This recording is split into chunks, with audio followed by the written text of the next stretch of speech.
11 12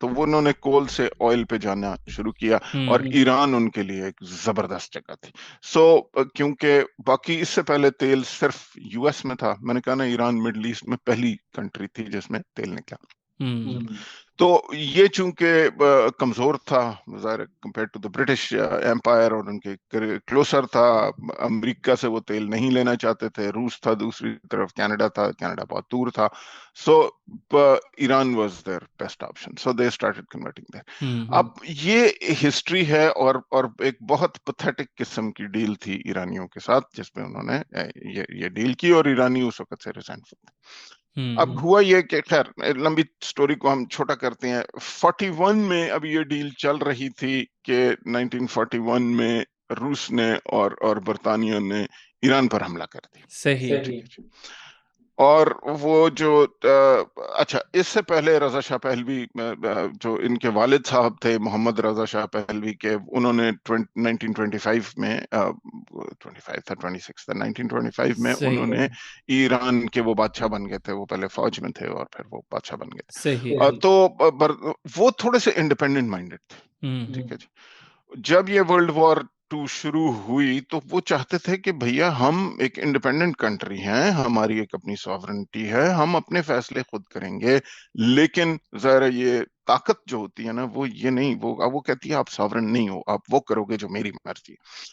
تو وہ کوئی برطانیہ کے خلاف نہیں تھے, لیکن ظاہر ہے انہوں نے چونکہ تھوڑی سی ڈیلے تھی, وہ کوئی بہتر ڈیلز چاہتے تھے فلانا تھا, تو یو کے نے حملہ کر دیا ایران.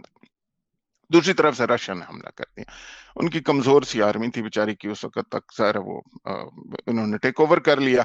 ایرانیوں کی اس وقت بھی ریزنٹمنٹ پھر ہے کہ جی آپ ایک طرف تو ہمارے ساتھ ہمارا آئل تھا اور ہماری بزنس پارٹنر تھے, اور آپ ہمارے سے پیتھیٹک ٹرمز پہ تیل لے رہے تھے, اور اس کے بعد پھر آپ نے جو ہے ہم پہ حملہ بھی کر دیا. انہوں نے وہ حملہ ایک تھوڑی دیر کے لیے رکھا, باپ کو فارغ کر دیا, بادشاہ جو تھے رضا شاہ پہلوی, اور محمد رضا شاہ پہلوی جو کہ مشہور بادشاہ, شاید ان کی بہت تصویریں سب کی, جو اب جو پہلوی بیٹھا ہوا ہے امریکہ میں, اس کا باپ جو تھا اس کو 21 سال کی عمر میں اس کو بادشاہ بنا دی. ٹھیک ہے. اب ہوا یہ کہ ایک پتھیٹک ٹرمز, اچھا تھوڑی سی ایران میں اس کے بعد پالیٹکس بھی تھی اور ڈیموکریسی کی فارم آ رہی تھی کہ جی لوگ اپنی مرضی. تو مصدق تھے 1951 میں, مصدق صاحب تھے جو کہ وہاں کے پرائم منسٹر بنے. انہوں نے کہا کہ یار یہ جو تیل کا سارا مسئلہ ہے یہ بالکل ٹھیک نہیں ہے, برطانیہ کے ساتھ ان کی نہیں بنتی تھی, اور انہوں نے کہا جی یہ تیل ہم نیشنلائز کر رہے ہیں, یہ ہماری وہ ہے پروڈکٹ ہے, اور ایران کے عوام کو فائدہ ہونا چاہیے. صحیح. جو میں ہمیشہ کہتا ہوں نا کہ جی میں پاکستان کا شہری, پاکستان کا مالک ہوں, یہ زمین یہ لوگ میرے ہیں, تو اس جو ایک ملک ہوتا ہے اس کے شہری اس کے مالک ہوتے ہیں. بالکل اور ایسے یہ ہی جو جمہور کی ساری باتیں ہیں کہ جی جو ویسٹرن ہر جگہ جمہور لاتے ہیں, وہ جمہور صرف وہاں لاتے ہیں جہاں پہ وہ جمہور ان کے فیور کا ہوتا ہے. ٹھیک ہے. جو جمہور ان کے خلاف ہوتا ہے اس کے وہ خلاف ہوتے ہیں. انہوں نے بادشاہ کے ساتھ مل کے, محمد رضا شاہ پہلوی کے ساتھ مل کے, اور فوج کے ساتھ مل کے, اور سی آئی اے کے ساتھ مل کے, صحیح. جب نیشنلائز ہوا یہ, تو انہوں نے سی آئی اے اور MI6 نے ایک پروجیکٹ شروع کیا. اس پروجیکٹ کا بھی میں نام بھول رہا ہوں, اور اس پروجیکٹ کے تحت کول لائے ایران میں. ٹھیک ہے جی. 53 میں انہوں نے اٹیمپٹ کی, اگست تھا 53 جب انہوں نے کو لانے کی کوشش کی ایران میں. وہ کو ان کو لگا کہ فیل ہو گیا, اور جو بادشاہ سلامت تھے محمد رضا شاہ پہلوی صاحب, یہ بھاگ گئے ملک چھوڑ کے, کیونکہ ان کو ڈر تھا کہ یہ کوآپریٹ کر رہے تھے MI6 اور CIA کے ساتھ. ملک کا اپنا بادشاہ اپنے وزیر اعظم کے خلاف, فوج اس کے ساتھ ملی ہوئی تھی, اور اس نے اپنے وزیر اعظم کے خلاف فارنرز کے ساتھ کو کر رہے تھے. اچھا جب وہ کو فیل ہوئی تو یہ صاحب چلے گئے, اٹلی میں رہے کوئی ایک آدھ مہینہ میرا خیال, لیکن وہ پھر دوبارہ وہ کو کامیاب ہو گئی, کیونکہ فوج میں بیچ میں مل گئی ان کے ساتھ, اور 100% فوج نہیں تھی لیکن میجورٹی, تو وہ کو کامیاب ہو گئی. بادشاہ سلامت واپس آ گئے 1953 میں. بادشاہ سلامت نے نیشنلائزیشن کا وہ جو تھا وہ پروجیکٹ ختم کر دیا. لیکن چونکہ سی آئی اے بھی اب بیچ میں انوالو ہو چکی تھی تو امریکیوں کو بھی اب شیئر چاہیے تھا اس تیل میں، تو صحیح امریکی بھی اس میں انوالو ہو گئے۔ اس کے فوراً بعد شاہ صاحب نے سیوک، آپ کو یاد ہوگا ایک بڑی مشہور ان کی انٹیلیجنس ایجنسی تھی جو بالکل انہوں ایسے نے ہی اسرائیل کے ساتھ کوآپریٹ کر کے سیوک بنائی تھی جو موساد بنا رہا تھا۔ سو اس طرح بیچ میں موساد بھی شامل ہو گیا۔ اچھا، اب اسرائیل کا کیا انٹرسٹ تھا؟ اسرائیل چونکہ اس وقت عربز کے ساتھ لڑ رہا تھا مڈل ایسٹ میں اور ایران نان عرب پاور تھی، تو اور شاہ کو ایران، جو شاہ آف ایران تھا وہ عربز کے خلاف اسرائیل کے ساتھ کوآپریٹ کر رہا تھا، ٹھیک ہے جی۔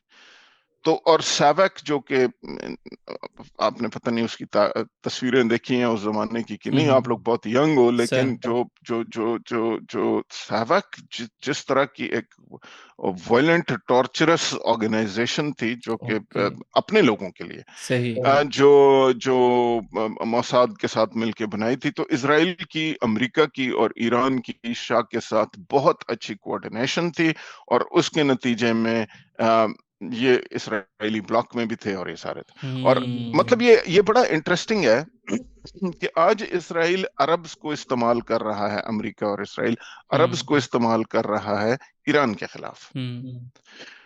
شاہ کے زمانے میں ایران کو استعمال کیا جاتا تھا عربز کے خلاف۔ جو یہاں پہ بات سمجھنے کی ضرورت ہے وہ یہ ہے کہ آپس میں لڑانے کی کوشش ہمیشہ سے رہی ہے اور وہی کوشش کی وجہ سے وہ کامیاب ہوئے ہیں۔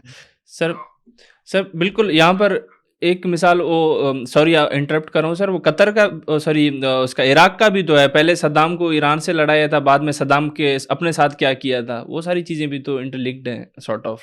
تو میں تھوڑا سا آج ہسٹری میں اس لیے گیا کیونکہ یہ جو بٹریل ہے اور یہ جو ایران کے آئل کے پیچھے جانے کی جو ایک ہسٹری ہے بائی دا ویسٹ، اور اسرائیل جو یوز کرنے کی اس خطے کو اپنے لیے جو پالیسی ہے، یہ مطلب یہ 1901 کے زمانے سے چلی آ رہی ہے، یہ جو امپیریلسٹ جی، تو یہ ایسے نہیں، اب تو 1.25 سے بھی اوپر ہو گیا ہے، لیکن یہ تو بہت ہسٹوریکل ہے نا جی، جو اپنے آپ کو امپیریل سمجھنا، طاقتور سمجھنا، اور یہ کہنا کہ جناب یہ میری ٹرمز ہیں، آپ انہیں میٹ کریں تو ٹھیک ہے، کیونکہ آپ دوسرے کو برابر نہیں سمجھتے، وہ مینیپولیٹ کرنے کی کوئی چیز دیکھیں۔ سو یہاں تک ابھی ہم پہنچے، تو سوال یہ ہے کہ آپ چاہتے ہیں کہ پیس ہو جائے، ٹھیک ہے جی، مطلب سیز فائر ہو جائے، پیس ہو جائے، مطلب کہ تم چپ کرو، ہم پہ حملہ نہ کرو، جس طرح ہم تم سے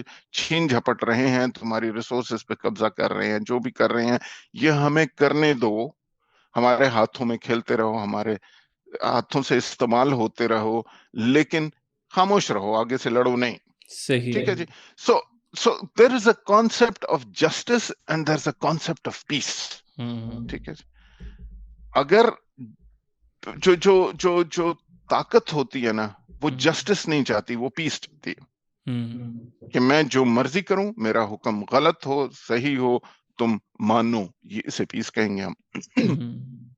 لیکن اگر اب ہم اور پیچھے چلے جائیں، اگر ہم ابراہیمک اکارڈ پہ چلے جائیں، ابراہیمک اکارڈ غلط ہے، ابراہیم اکارڈ تو اسرائیل کرنا چاہتا ہے، جو ابراہیم کا آرک ہے، جو ابراہیم مطلب جو مونوتھیزم اس دنیا میں جب شروع ہوتی ہے، جب یہ کانسیپٹ آتا ہے کہ جی اللہ ایک ہے، گاڈ ایک ہے، یا آپ اس کو جس بھی ریلیجن سے، تو مونوتھیسٹک ریلیجنز دنیا میں 3 ہے نا جی، اسلام ہے، کرسچینٹی ہے اور جوڈائزم ہے، یہ تینوں ابراہیم کے بچے ہیں، چلڈرن آف ابراہیم ہے، حضرت ابراہیم کی اولاد ہے، ٹھیک۔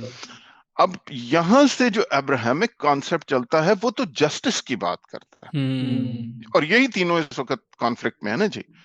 بلکہ میرا یہ ماننا ہے کہ اس میں کانفلکٹ میں تو بیسیکلی پہلا والا بچہ ہے، باقی تو مسلمانوں اور کرسچنز کو بھی آپس میں لڑایا جا رہا ہے، اور یہ آپ ہر طرف اب دیکھ رہے ہیں کہ جناب پوپ پہ بھی اسی طرح اٹیک ہے، بالکل ایسے ہی، جس طرح پہلے ویسٹ میں اسلام پہ اٹیک تھا، اب ویسٹ میں اسی طرح کرسچینٹی پہ بھی اٹیک ہے، بیکاز ایشو یہ ہے کہ وہ ابراہیم کی جو ڈیمانڈ ہے، جو کہ اللہ تعالیٰ کا کانسیپٹ ہے کہ انصاف ہونا ضروری ہے.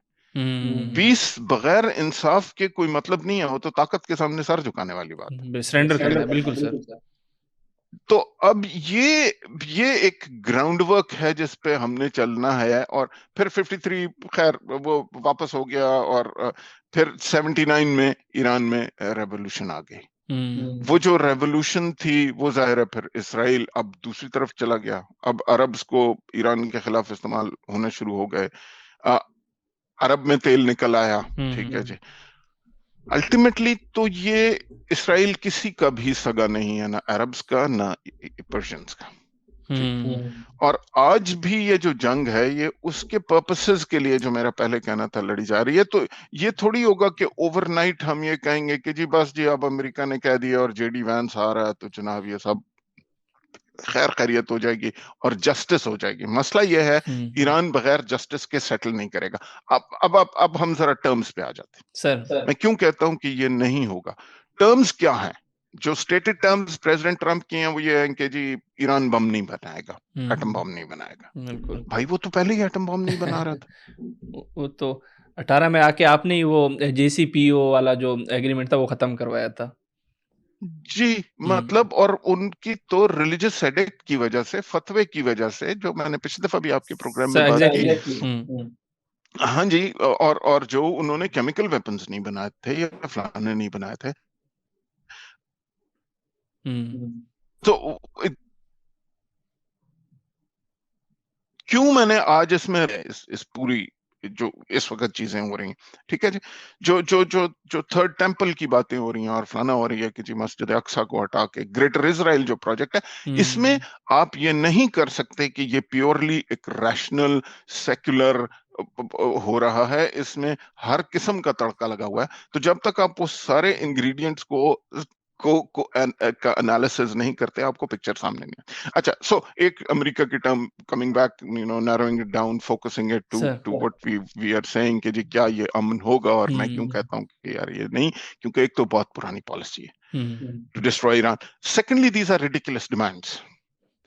فرسٹ آن پرنسپل کہ جی ایران کے پاس نیوکلیئر ویپن نہیں ہوگا, تو جیسے میں نے گزارش کی کہ وہ تو پہلے بھی نہیں تھا, وہ بنانا بھی نہیں چاہ رہا تھا, یہ تو ساری اگریمنٹس آلریڈی تھیں, ٹھیک ہے جی. لیکن اگر آپ اس سے بھی پیچھے جائیں اور اب آپ جسٹس کی بات کریں, تو کیوں نہیں ہوگا ایران کے پاس نیوکلیئر ویپن؟ یہ ایک الگ ڈیبیٹ ہے, وہ ایران چاہے اور اس کا. لیکن جن ملکوں نے آج تک نیوکلیئر ویپن, نیوکلیئر کیپیبلٹی اپنی سرنڈر کی ہے, ان کے ساتھ کیا جن لوگوں نے پیس کی ڈیل کی وہ اپنی ڈیل پر قائم رہے؟ نہیں رہے, ٹھیک ہے جی. تو سوال یہ ہے کہ اگر آپ کے پاس نیوکلیئر ویپنز ہو سکتے ہیں, مطلب آپ یہ دیکھ لیں کہ جی اب آپ چلیں 1901 سے ہی ہم شروع کر لیتے ہیں, ایران نے کتنے ملکوں پہ حملہ کیا؟ کسی پہ بھی نہیں. تو آپ اسرائیل 1948 سے لے کے ابھی تک آ جائیں, کتنے ملکوں پہ حملہ کیا؟ امریکہ نے کتنے ملکوں پہ حملہ کیا آج تک؟ ٹھیک ہے جی. تو آپ دونوں تو ایٹمی ہتھیاروں سے بھرے ہوئے ہیں, بھرپور ہیں اور لیس ہیں, ٹھیک ہے جی. لیکن ایران کے پاس ایٹم بم نہیں ہونا چاہیے. دوسرا, اپنا مسل پروگرام بھی فورگو کر دو. تو بھائی میں نہتا ہو کے آپ کے سامنے کھڑا ہو جاؤں, جن لوگوں کی ہسٹری ہے کہ آپ نے اپنے ورڈ کو کبھی آنر نہیں کیا. آپ یہ دیکھیں کہ جب اسرائیل کو قائم کیا گیا 1948 میں, تو جس نیبرہڈ میں انہیں لایا گیا, اس نیبرہڈ کے ساتھ انہوں نے کیا کیا؟ وہ جس کو آپ نقبہ کہتے ہیں, بالکل سر. تو پہلی بات, کسی بھی نیگوسیشن ہونے کی یا جسٹس آنے کی یا ایون پیس آنے کے لیے ایک کانفیڈنس ہونا ضروری ہے, ایک دوسرے میں ٹرسٹ ہونا ضروری ہے. اب ایران کو تو چلیں چھوڑ دیں, مطلب کیا بھکتی صاحب ٹرسٹ کریں گے ایک ایسے شخص پہ جو جب آپ کے ساتھ نیگوشیٹ بھی کر رہا ہو تو آپ پہ بمباری شروع کر دے؟ آپ کی کوئی, آپ جو بات اس کی فرض کریں اگر ایٹم بم والی تھی وہ آپ نے مانی ہوئی ہو تو بھی وہ اس سے پیچھے ہٹ جائے اور آپ پہ بمباری شروع کر دے, آپ کے سائنٹسٹ کو اسیسنیٹ کرتا ہو, آپ کے لیڈرز کو اسیسنیٹ کرتا ہو, تو کیا وہ انوائرمنٹ آف ٹرسٹ ہے؟ یا اگر آپ ایک ریشنل لاجیکل تھنکنگ لوگ ہیں یا قوم ہیں, تو کیا آپ یہ مانیں گے کہ یار ایک شخص جو کہ کہتا ہے کہ آج رات تک آپ کی سویلائزیشن ختم ہو جائے گی اور کبھی واپس نہیں آئے گی، اس کے ساتھ ہم نہتے ہو کے یہ اکارڈ سائن کریں یا اس کو ہم ٹرسٹ کریں. سر تو بالکل. تو ایک تو یہ والا ایسپیکٹ. دوسرا، اب آپ اس پہ ہر چوتھے دن آپ نے اس پہ حملہ کیا. 1901 سے آپ اس ملک کا خون چوس رہے ہیں. اس کو آپ نے بیڈ ڈیل دی ہوئی ہے، اس کے تیل، اس پہ آپ نے سینکشنز لگائی ہوئی ہیں، اور مطلب جو دنیا میں آپ کر سکتے تھے آپ اس کو جوک کی طرح چپٹے ہوئے ہو، اور اس کی آپ یہ کر رہے ہو. اس کے ساتھ اب آپ کہتے ہو، اور جب آپ کا دل کرتا ہے، پچھلے آپ نے کچھ عرصے سے اس کے انفراسٹرکچر پہ بامبنگ، اس کا نقصان، اس کا یہ سب، تو وہ کہتا ہے پھر یہ پورا کرو. اوکے، اگر ابھی تم نے پیس کرنی ہے تو پھر یہ پورا کرو. بالکل، جو کہ تو ظاہر بنتا ہے بھی اس ہے. کو آپ پیسے تو دینے میں انٹرسٹڈ نہیں ہے، اس کے اپنے پیسے آپ نے فریز کیے ہوئے ہیں. یہ ایک الگ سبجیکٹ ہے جس پہ ہمیں کسی وقت جانا چاہیے کہ سر سینکشنز بالکل. ہوتی کیا ہیں، یہ چلتی کیسے. سر ٹھیک ہے جی. سر آپ اس کے اپنے پیسے اس کو دینے پہ جو تھے، جو آپ نے فریز کیے ہیں، آپ نہیں دے رہے. تو دوسرا، آپ نے اس کو وار کی ریپیٹریشن، جو اس کا نقصان ہوا ہے وہ تو آپ نے کرنی نہیں ہے. ٹھیک ہے. تو وہ کہتا ہے کہ جی اسٹریٹ آف ہارموز پہ سے جو جہاز گزرے گا اس پہ سے ٹول میں دے اتنا ٹول لوں گا. آپ کہتے ہیں یہ انلیگل ہے. کیوں انلیگل ہے؟ بالکل. کہ جی یہ انٹرنیشنل واٹر وے ہے. نہیں، کیا یہ انٹرنیشنل واٹر وے ہے؟ بات یہ ہے کہ انٹرنیشنل واٹرز قانون میں ڈیفائنڈ ہے. صحیح. انٹرنیشنل واٹرز آپ کے کوسٹ سے 12 میل تک کے بعد انٹرنیشنل واٹر شروع ہوتا ہے. 16 کلومیٹر کے بعد، تقریباً 12 میل کے بعد آپ کیا انٹرنیشنل واٹر شروع ہوتا ہے. سر بالکل. اسٹریٹ آف ہارموز جو ہے وہ 21 میل لمبی ہے، چوڑی ہے. ٹھیک ہے جی. بالکل. ایک طرف عمان ہے، ایک طرف ایران ہے. ابھی آپ ایران کے 12 میل لے لیں اور عمان کے 12 میل لے لیں تو یہ 24 میل بنتے ہیں. اسٹریٹ آف ہارموز 21 میل ہے. ٹھیک ہے جی. تو ایران کہتا ہے کہ اس پہ ہم ٹول لیں گے. ٹھیک ہے. جو جہاز گزرے گا، اس سے جو ہمارا نقصان ہوا ہے آج تک، جو جنگوں میں آپ نے ہم پہ بم مارے، اسی جنگ میں جو آپ نے بم مارے، یہ ظاہر ہے نقصان کوئی تو پورا کرے گا نا. بالکل ایسے ہی ہے. تو اپنا جو میرا ایریا ہے، جو میرے واٹرز میں سے کوئی جہاز گزرتا ہے، اس پہ سے میں ٹول لوں گا. تو آپ کہتے ہو یہ تم نہیں لے سکتے. تو وہ کیوں نہیں لے سکتے؟ وہ پھر اس کا نقصان کون پورا کرے گا؟ ٹھیک ہے جی. اچھا، کیا جو ٹرکی کے پاس سے جب جہاز گزرتا ہے تو ٹرکی اس سے پیسج وے نہیں لیتا؟ جو باقی جتنی جگہیں ہیں جہاں سے جہاز گزرتے ہیں، انڈونیشیا ہو گیا، یہ جہاں بھی ایسے واٹر ویز ہیں، یا دنیا میں اکیلا تو نہیں ہے، تو وہاں پہ ہر جگہ جہازوں پہ ٹول ہوتا ہے. تو ایران کیوں ٹول نہ لے؟ اور وہ اپنے جو آپ نے اس کے ملک میں توڑ پھوڑ کی، وہ تو آپ کے ساتھ میٹنگ میں بیٹھا ہوا تھا. آپ کہتے ہیں نا مذاکرات کریں گے، مذاکرات کریں گے. وہ کہتا ہے یار اب میں آپ سے مذاکرات نہیں کرنا چاہتا. یہی سچویشن تھی نا. آج کل تو عجیب رنگین سا ہوا نا کہ جی شام کو مذاکرات ہو رہے ہوتے ہیں، صبح نہیں ہو رہے ہوتے، پھر 5 منٹ بعد ہو رہے ہوتے ہیں. لیکن ایشو یہ ہے کہ کس سے مذاکرات کروں، کیا مذاکرات کروں؟ جو مذاکرات شروع ہوتے ہیں وہ بمباری شروع کر دیتا ہے، لیڈرشپ کو مارتا ہے، یہ کرتا ہے. دیر از نو ایلیمنٹ آف ٹرسٹ. بالکل. تو اب ایک آدمی کو پتا ہے کہ یار میں نے مرنا ہے ہر صورت، تو پھر میں لڑ کے کیوں نہیں ماروں؟ بالکل بالکل ایسے ہی ہے. ابھی میں شاید زیادہ بول دیا اس دفعہ، لیکن میں نے آپ کو ایک کمپلیٹ پکچر جو میری سمجھ میں آتی ہے وہ آپ سامنے رکھ دی. سر بالکل نہیں، ضروری بھی ہوتا ہے جو ہسٹوریکل پرسپیکٹیو وہ دیکھنا چاہیے تاکہ لوگوں کو پتہ چلے کہ یہ چیزیں ابھی سے نہیں ہو رہی. کیونکہ ایک جو لے مین اپروچ ہوتا ہے وہ یہی ہوتا ہے، جو اس کو اس وقت دکھائی دے رہا ہوتا ہے وہ اسی پہ بیسڈ اپنا اوپینین کنڈکٹ کرتا ہے اور ساری چیزیں دیکھتے ہیں. لیکن آپ نے جو ایک ہسٹوریکل پرسپیکٹیو سے ساری چیزوں کو بتایا، ڈاٹس کو کنیکٹ کیا، ان چیزوں کو میں بھی کافی کچھ سیکھنے کو ملا ہے، اور امید کرتا ہوں ہمارے ناظرین بھی اس چیز کو کافی اچھا سمجھیں گے اور کچھ انفارمیٹیو چیزیں ضرور سمجھیں گے ان ساری چیزوں کو. باقی سر بہت اچھا لگا آپ سے بات کر کے. انشاءاللہ نیکسٹ پوڈ کاسٹ میں دوبارہ آپ سے ملاقات ہوگی. بہت بہت شکریہ.